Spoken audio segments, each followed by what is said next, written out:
Greetings. More Newton's laws for you. This is number 19 off the homework, and it's got this lawnmower, and this lawnmower is being pushed. There's an angle of 45 degrees. You can see I've drawn that in. And there's a mass of 35 kilograms. I've also drawn that in.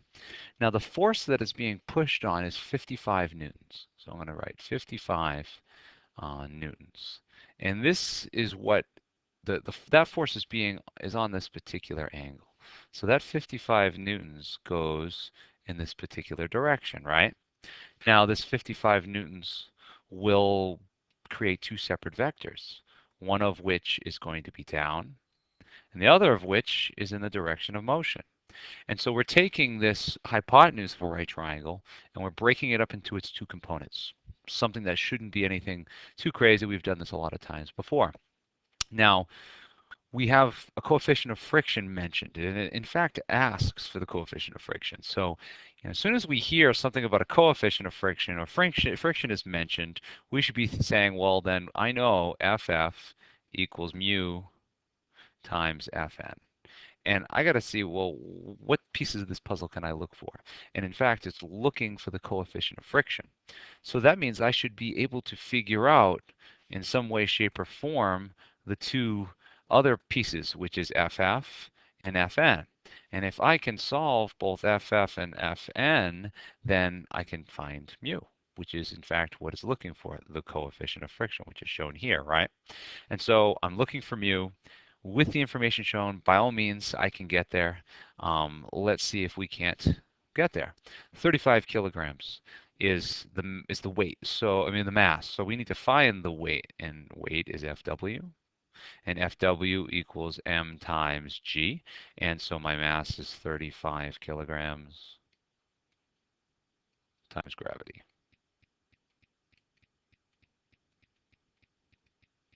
And when I multiply that out, I end up with a value that's 343. So there's my weight. That's pulling straight down.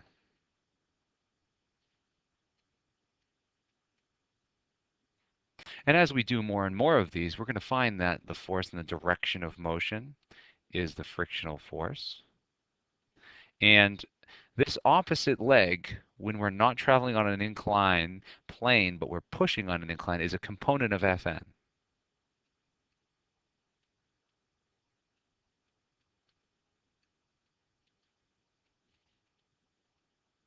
And we're going to use some trigonometry.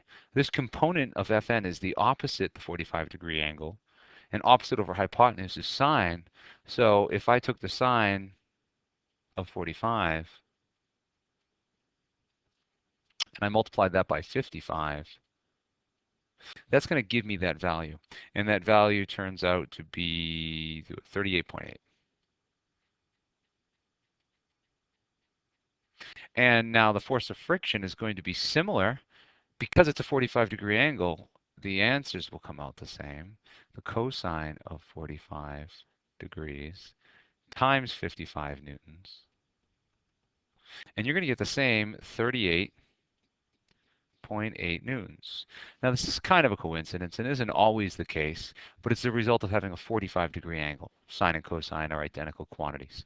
Now we have actually solved for our force of friction, and our force of friction over our normal is going to solve for mu. So FF over Fn is going to equal mu if I solve for that answer. And so let's put that FF right in where it should be. We should have 38.8 newtons divided by, let's make that a better line, 38.8 newtons. And that's going to be divided by whatever I end up with for my Fn. Here's the key.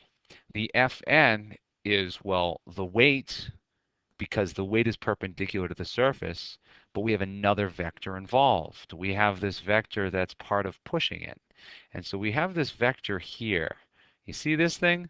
That I've highlighted in green is in the same direction as the weight. And so we have to add those two things in order to end up with the total normal force. And so if you add 38.8 and 343, because the two we need to add to get the sum, so this plus 38.8 should equal Fn. And if we add those two things together, we'll end up with 381. And so I put 381 in the denominator here, and that ends up giving me my answer of 0.102. And mu is a unitless value because 381 has newtons, as does the 38.8. Newtons cancel, and there's your mu. Have a most excellent day there, people.